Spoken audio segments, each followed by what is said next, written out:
Hi, everybody. This is Silvio Canto in Dallas, Texas on Saturday, January the 29th, and welcome to our video commentary.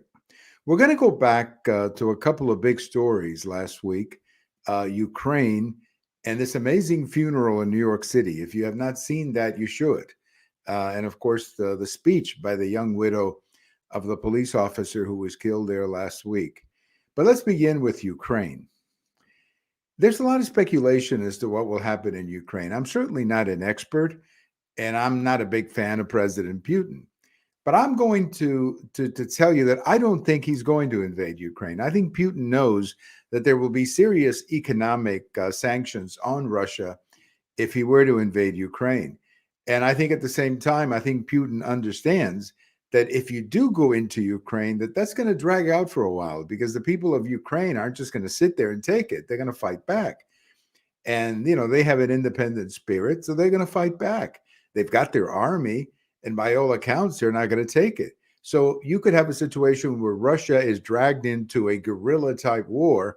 And we all remember what happened to Russia or the Soviet Union in Afghanistan roughly 30 years ago when they went in thinking that they were going to take it really fast and do the job very, very quickly. And they ended up stuck in a guerrilla war in Afghanistan that didn't go very well. In fact, many people believe that it was the Afghanistan war that began the collapse of the Soviet Union that we saw 10 years later. So I'm going to tell you, I don't think he's going to go in. I think what Putin is trying to do is to see if he can get some concessions from the West, even the United States, or see how he can divide NATO further. I think that's what he's trying to do. He wants to divide NATO.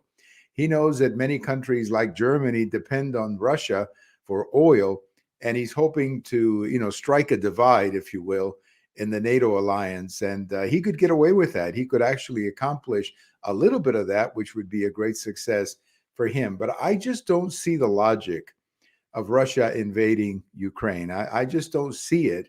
And I think the consequences to Russia will be far greater than any benefit that they can get. So eventually, I think you're going to see Putin go back a little bit.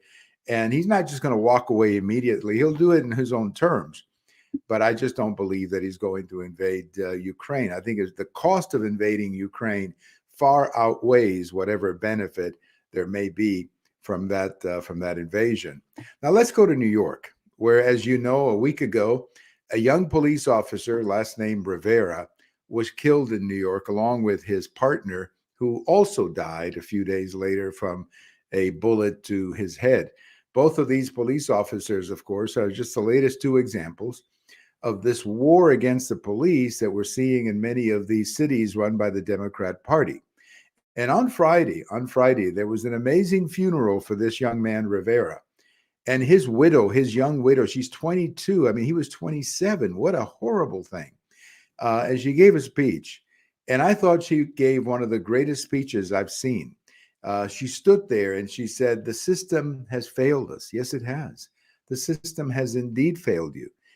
Your husband should not be shot by people who shouldn't be in the streets. We're seeing this over and over and over all over the country where district attorneys, where local authorities are releasing people who shouldn't be in the streets. We saw this in Waukesha in that terrible incident at Christmas time.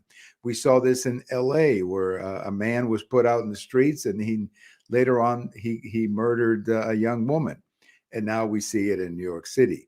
And I hope that this speech by the young widow is a tipping point, a turning point in this battle to defend our police and to defend our cities. And I hope that the mayor of New York City, who was recently elected on a to get tough with crime campaign, I hope that he was listening because he needs to do something. He needs to come down very hard on the crime in New York City, or you will see a rebellion, I think, among people there because the crime, whether it's New York City, whether it's Baltimore, whether it's Chicago, LA, San Francisco, Philadelphia, all cities run by the Democrat Party, the crime is totally out of control and something has to be done about it. And what we need is a political class with the guts to do something about it. They don't have to do anything. All they have to go back is read what Mayor Giuliani did 30 years ago in New York City. He inherited a situation similar to this. And in a few years, New York City was one of the safest cities in the world. Why? Because the law was respected and the police knew that the leadership had their back. And that's what the new mayor of New York has to do. You have to stand with the police, defend the police. And if somebody for whatever reason, attacks a police officer, there have to be casualties. I mean, there have to be consequences for that kind of behavior. Criminal behavior cannot be rewarded. And unfortunately, that's what's happening in many of these cities. I'm going to close with a little on this day in history. Go back to 1936.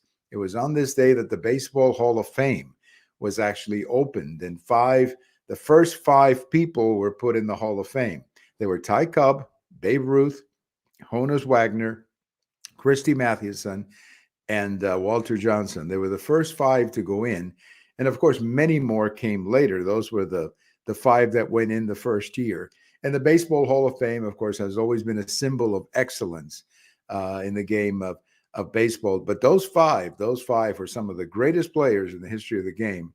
And they went in on this day in 1936. Thank you for watching. And if today is your birthday, happy birthday. Bye-bye, everybody.